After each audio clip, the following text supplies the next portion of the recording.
Other الحق کما دار علی پروردگارا حق کو ادھر موڑ دے جہاں علی موڑے نہیں پہنچا سکا. پیغمبر نے یہ دعا نہیں فرمائی پروردگارا علی کو ادھر موڑ دے جہاں حق مڑے. میں آپ کی زبان میں سمجھا دیتا ہوں, مجھے پتا ہے یہاں ادب و آداب بہت زیادہ ہے. پیغمبر سلام فرما رہے تھے پروردگارا حق کو اتنا ادب سکھا دے وہ علی کی پیروی کرے. یہ حبیب خدا کے الفاظ ہیں. تو قرآن ہدایت دیتا ہے, اہل بیت ہدایت دیتے ہیں. تو میں ایک جملہ پیش کرنا چاہتا تھا جو جس بات کو مکمل کرنا چاہتا, لیکن آئیے ہدایت کے عنوان سے ایک اور جملہ سن لیجیے. آپ کی محبتوں کی نظر کر رہا ہوں, مجمع کی سارے کی توجہ ہو, اس پہ میری بڑی محنت ہے. یہ میں نے خود بہت محنت کرنے کے بعد کی ترکیب دی ہے, خلاصہ کر کے پیش کروں گا. تو عزیزان گرامی, صحابہ کا احترام کیونکہ وہ قرآن پہ رسول خدا کے فرمان پہ عمل کرتے تھے, اطاعت کرتے تھے. آیت آئی اقیموا الصلاۃ, نماز قائم کرو, انہوں نے نماز پڑھی. آیت آئی وآتوا الزکاۃ, زکوٰۃ ادا کرو, انہوں نے زکوٰۃ دی. کچھ لوگ پہنچ گئے ہیں. آیت آئی یا ایھا الذین آمنوا کتب علیکم الصیام کما کتب علی الذین من قبلکم لعلکم تتقون. اے ایمان والو تم پہ روزے فرض کر دیے گئے. صحابہ نے روزے رکھ لیے. آیت آئی وَلِلَّهِ عَلَى النَّاسِ حِجُّ الْبَيْتِ مَنِ اسْتَطَاعَ إِلَيْهِ سَبِيلًا. اللہ کے گھر کا حج اس پہ واجب ہے جس پہ استطاعت ہو. صحابہ حج پہ چلے گئے. آیت آئی جہاد کی, صحابہ جہاد پہ چلے گئے. البتہ بھاگنے کی کوئی آیت نہیں ہے, آیتیں آتی رہی, صحابہ عمل کرتے رہے. امر بالمعروف کرو, نہیں عن المنکر کرو, تولا. آیتیں آتی رہی, صحابہ عمل کرتے رہے. توجہ, اللہ نے حکم دیا ہجرت کرو, صحابہ نے ہجرت کی. تو صحابہ منتظر رہتے تھے آیتوں کے, انتظار کرتے تھے آیت آئے تو ہم عمل کریں, آیت آئے تو ہم عمل کریں.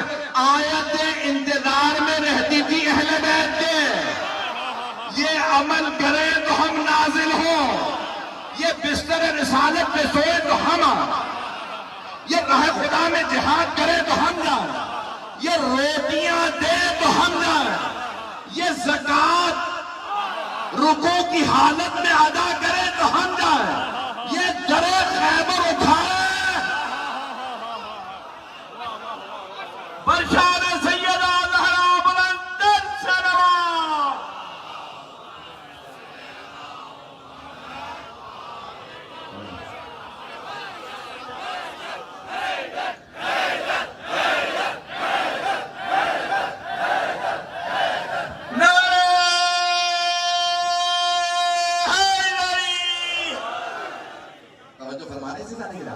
میں دیکھ رہا ہوں بیٹھنے کی جگہ نہیں ہے, بہت سے برادران کھڑے ہیں.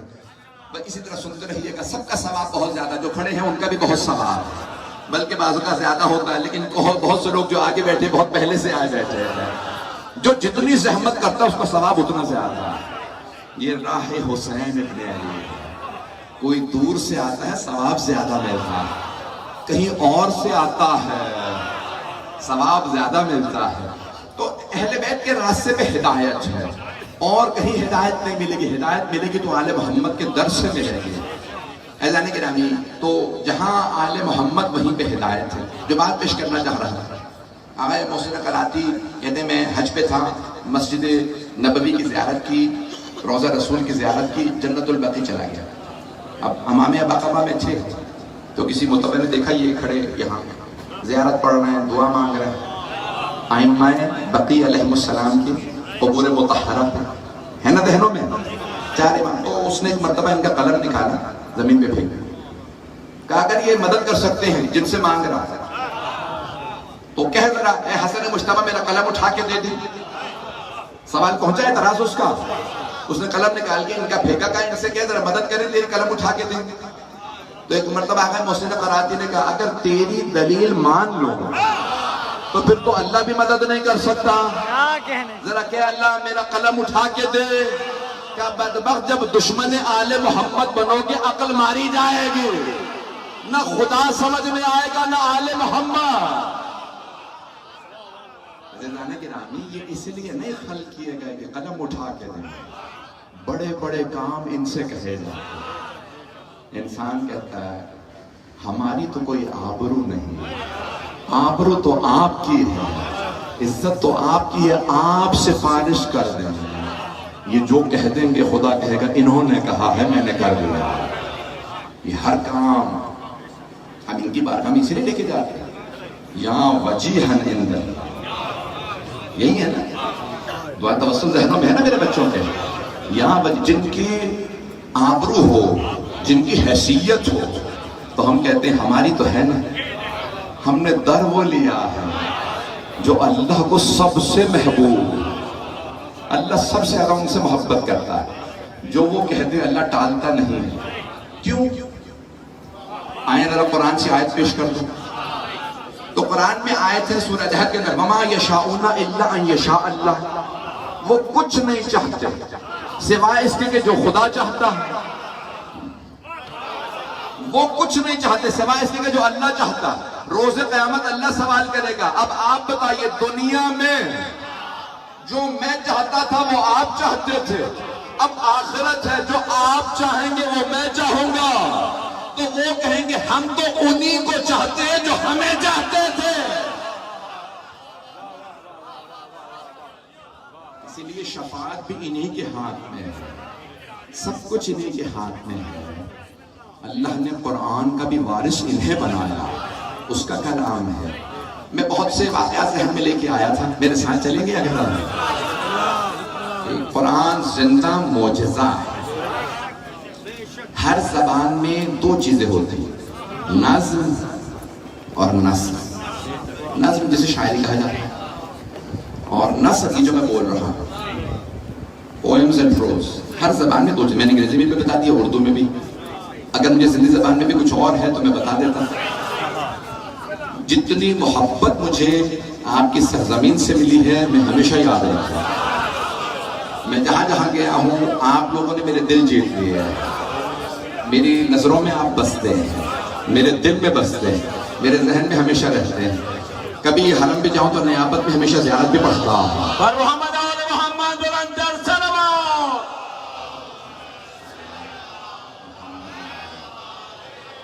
برائے صحت و سلامتی آبائی علی رضا بلندر سلامات۔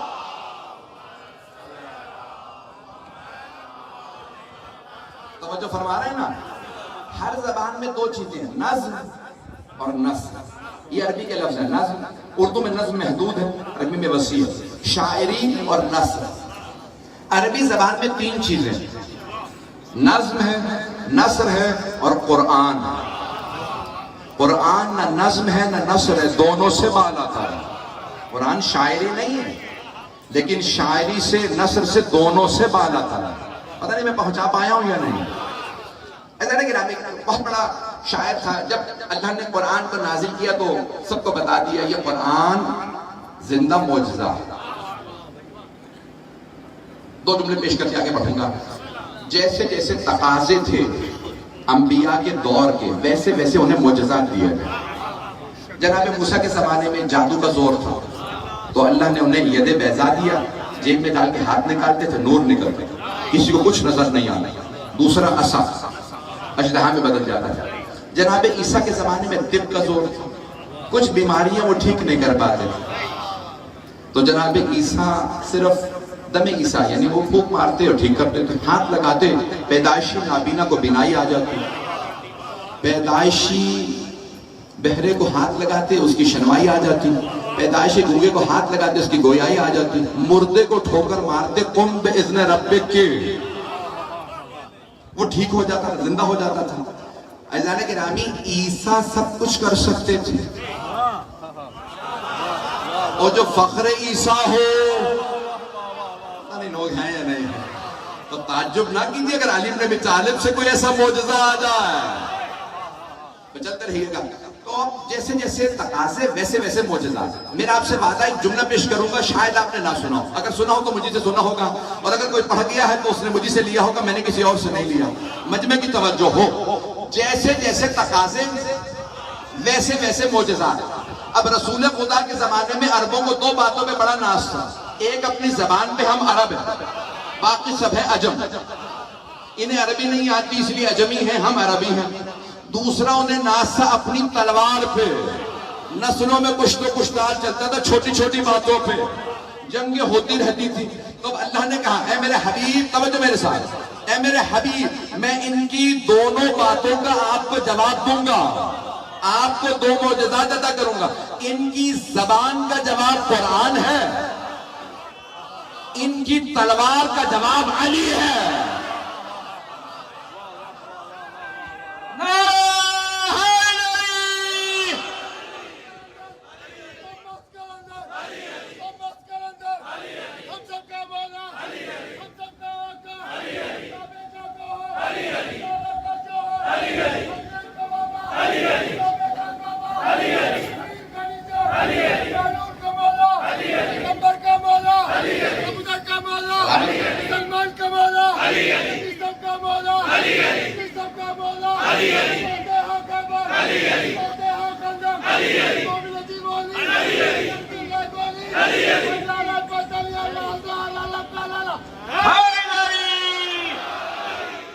سلامت رہے، جیتے رہے، مولا آپ سب کو سلامت رہے. اسی طرح سے بی بی کا سایہ سر پہ قائمت آئے گا. جس طرح سے آپ جس محبت سے سن رہے ہیں، جملے پیش کر رہے ہیں، تو اب اللہ نے کہا کہ اے میرے حبیب ان کی زبان کا جواب قرآن دے رہا ہوں. نہ شاعری اس کے برابر ہو سکے گا، نہ ہی کوئی نثر اس کے مقابلے میں آئے. تو اب سارے عرب بیٹھ گئے کہ ٹھیک ہے ہم بھی جواب لاتے ہیں. اللہ نے کہا فَأْتُوا بِمِثْلِ هَٰذَا الْقُرْآنِ. اب میں آیات کی تلاوت نہیں کر رہا، صرف جلدی جلدی مکمل کر لوں گا. اس لیے اس قرآن جیسی ایک کتاب لے آؤ. اگر تم سمجھتے ہو میرا حبیب حق نہیں، تو کیا انہوں نے کوشش نہیں کی ہوگی؟ سب کوشش کریں گے. اللہ نے کہا آسان بنا دیتا. فَأْتُوا بِعَشْرِ سُوَرٍ مِّن مِثْلِهِ. قرآن کے سوروں جیسے 10 سورے بنا لو. 10 114 سورے ہیں قرآن میں، 114. اللہ نے قرآن کو بھی 1 اور 14 سے خالی نہیں رکھا. چلتے رہیے گا. 114 سورے قرآن کریم میں، 10 سورے بنا لو. آخر میں اللہ نے فرمایا فَأْتُوا بِسُورَةٍ مِّن مِثْلِهِ وَادْعُوا شُهَدَاءَكُم مِّن دُونِ اللَّهِ. جسے چاہو اپنی مدد کے لیے بلا لو. قرآن کے سوروں جیسا ایک سورہ بنا لو. سب بیٹھ گئے، لکھو قرآن کے سورے جیسا سورہ بنا لو. بس اسی پہ تمام کروں گا. سب بیٹھے ہیں. رسول خدا نے کہا سورہ کوثر لکھو اور جاؤ جا کے جہاں 7 معلقات ہیں، 7 بہترین عربوں کے قصیدے، شعراء کے کلام خانہ کعبہ میں لٹکائے گئے ہیں، وہاں جا کے اس سورہ کو، سورہ کوثر کو وہی رکھو. سب نے دیکھنا شروع کیا، سب نے زور لگانا شروع کیا. جب قلم ہاتھ میں لیتے، کاغذ سامنے آتا تو دماغ کام کرنا بند کر دیتا. کسی کو کچھ سمجھ نہیں آتا جواب کیا ہے. سب کوشش کرتے. تو انہوں نے کہا جو ہمارے سب سے بڑے ادبا ہیں ان سب کو بلاؤ. سب کو بلایا گیا. ابو جہل نے کہا عتبہ، شیبہ، ابو لہب، ابو سفیان سب جمع ہو جاؤ. سارے دشمنان رسول جمع ہو گئے اور کہا کہ کوشش کی جائے ہمیں اس سورہ کا جواب لکھنا. سب نے کوشش شروع کی کہ ہم سے جواب نہیں بن پا رہا. قرآن کا سب سے مختصر سورہ، کوئی جواب نہیں لا پا رہا. تو ایک شاعر تھا، اس کا نام تھا شعشع، شین عین شین عین، شعشع. وہ پورے سال کلام نہیں کرتا تھا تاکہ میری فصاحت کم نہ ہو جائے. ہر روز عصر پہ گھر سے نکلتا تھا، تمام لوگ اپنا اپنا کلام لکھواتے، شعشع کے پاس لے جاتے. شعشع تو اس میں غلطی نکالنا. وہ ایک دفعہ پڑھتا، قلم ہاتھ میں لیتا، ساری غلطیاں نکال دیتا. ابو سفیان نے کہا ذرا یہ اتارو سورہ کوثر، شعشع کے پاس لے جاؤ. مکے والے جمع ہوئے، عصر کے بعد کا وقت تھا. ایک مرتبہ شعشع کے سامنے مختلف کلام پیش کیے. وہ ایک دفعہ پڑھتا، فوراً ساری غلطیاں نکال دیتا. کہا ذرا سورہ کوثر لاؤ. لائے. اس نے پڑھا، قلم ہاتھ میں لیا، کچھ سمجھ نہیں آیا. اس نے دوبارہ سورہ کوثر کو پڑھا، پھر تیسری مرتبہ پڑھا، پھر ایک مرتبہ جو پورے سال بولتا نہیں تھا بول اٹھا. ما ھذا من کلام البشر، یہ بشر کا کلام نہیں ہے، ما فوق البشر کا کلام ہے. میں اسی پہ تمام کروں، مجھے توجہ چاہیے. اب ایک مرتبہ ابو سفیان نے اپنے گھر پہ سب کو جمع کیا, کہا بھئی اب اگر شاہ بھی جواب نہیں دے سکتا تو محمد کا جواب نہیں, اس قرآن کا کوئی جواب نہیں, کہا کیا کیا جائے؟ کہا اب جب ہمارے پاس علمی جواب نہیں تو محمد کو قتل کر دے.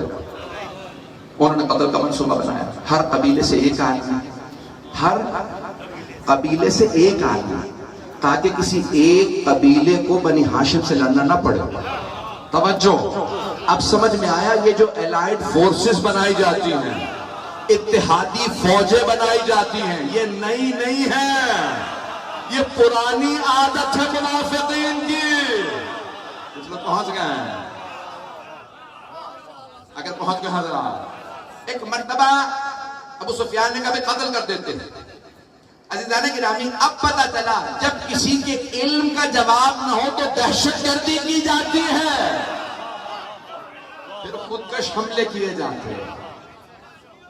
اور انہوں نے قتل سے پہلے 3 منصوبے بنائے.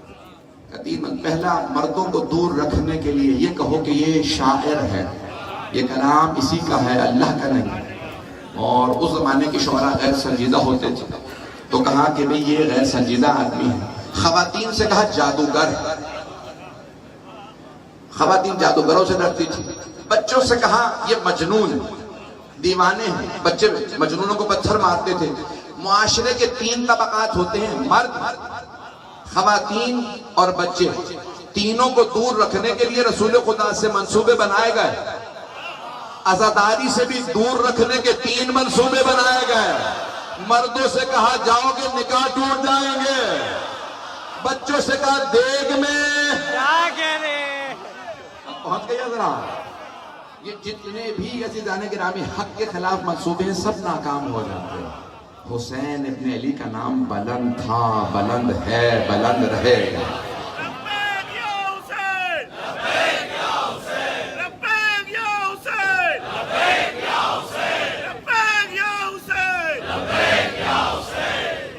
عزیزان گرامی, مطالب بہت سے, اگر پہنچنا نہ ہو تو میں جاری رکھوں. 5 منٹ کی اور زحمت دوں گا, میرے ساتھ چلیے گا. یہ قرآن کریم بہترین راستے کی طرف ہدایت دیتا ہے. نوجوانوں کے لیے صرف ایک واقعے کو پیش کرنا چاہتا ہوں. اور اہل بیت قرآن ناطق ہیں. قرآن کو مجسم دیکھنا ہے تو محمد والے محمد کو دیکھنا. بس بھی ایک بات ہے, مدینے میں ایک بادشاہ نے زکوٰۃ بھیجی. سرور کائنات کے بعد کا دور تھا. جو زکوٰۃ لے کے آیا تھا اس نے اونٹوں پہ سونا لادا ہوا, اتنی زکوٰۃ. آنے کے بعد اس نے کہا کہ بھئی مجھے محمد مصطفیٰ صلی اللہ علیہ وسلم سے ملنا. کبھی ان کا تو وصال ہو چکا دنیا سے, ان کی جگہ کوئی ہوگا. کہاں آئی. 6 سوال ہیں. پہلے سوال کے 3 حصے, اس نے سوالات شروع کیے.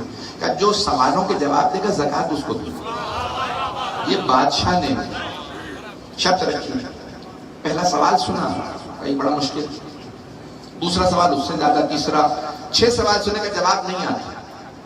ایک مرتبہ کہا کسی سے پوچھ سکتے ہو, سب جگہ پوچھا کیا جواب نہیں آتا تھا. یہ آدمی توہین کرتا ہوا باہر نکلا مسجد نبوی سے. وہاں جناب سلمان کھڑے تھے. جناب سلمان فارسی رضی اللہ عنہ نے کہا کیا بات ہے, رسول خدا کی توہین کیوں کر رہے ہیں؟ کہا جس دین کے اندر کوئی جواب نہ دے سکے وہ دین سچا نہیں ہو سکتا. کہا آؤ اس در پہ لے چلو جہاں ہر مشکل کی مشکل کشائی ہوتی ہے. ایک مرتبہ در امیر المؤمنین پہ لیتے ہیں. میں نے آپ کی زحمت کو تمام کے بس واقعہ مکمل کرتا ہوں. جیسے ہی جناب امیر کے دروازے پہ دستک دی, اندر سے کسی بی بی کی آواز آئی, سلمان کیا کام ہے؟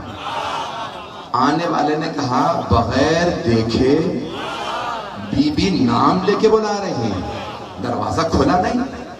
تو ایک مرتبہ کہا کہ بھئی کون بی بی ہے؟ کہا تم نہیں جانتے. کبھی بھی اسلام پہ وقت آن پڑا, مولا سے فرمائیے کہ تشریف لائیں. کہا کہ وہ باغ میں کام کرنے گئے. آئے جناب سلمان. اس باغ میں یہودی کے جہاں مولا امیر ہاتھ میں گودال لیے باغ میں کام کر رہے تھے. اب وہ آدمی جیسے جناب امیر کو دیکھتا تو کہا کہ یہ میرے سوالوں کے جواب دیں. پاؤں میں گارا، ہاتھ میں گودان اور پورے ابا قبا پہ خاک.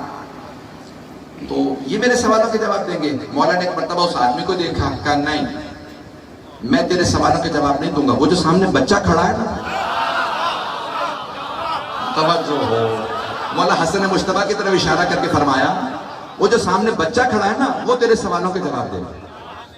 اب 9 برس کے مولا حسن مجتبیٰ وہ آدمی آگے آیا کہ یہ بچہ تو لگتا ہی معصوم، سوال تو بہت مشکل ہے، یہ بچہ